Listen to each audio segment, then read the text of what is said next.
Предлог законот за соодветна и правична застапеност се уште не е испратен до Венецијанската комисија, потврдува за телевизија 24 вице-премиерот за добро владење Арбен Фетаи.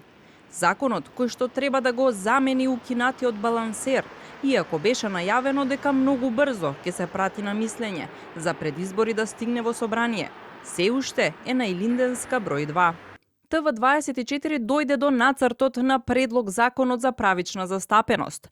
Според овој документ, ново формирано координативно тело ќе биде задолжено да следи дали правата на заедниците се почитуваат при вработувањата во јавниот сектор.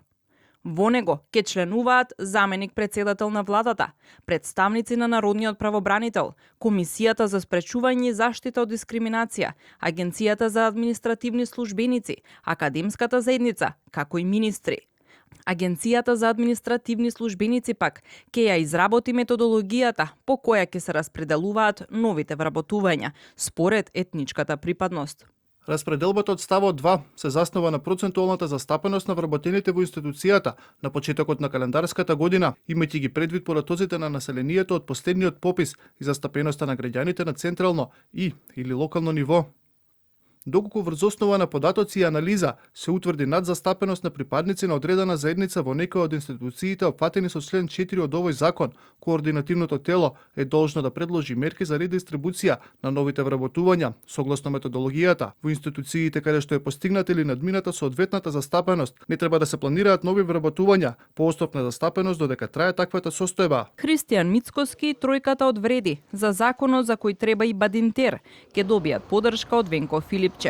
Дека СДСМ ќе гласа за во 24 анализа, најави подпредседателот на СДСМ Методија Илиевски. Дали СДСМ ќе го поддржи законот за рамноправна застапеност? Апсолутно дека да. Ние сме социјалдемократска партија во која пред се гаиме сериозни заложби во делот на мултикултурното општество.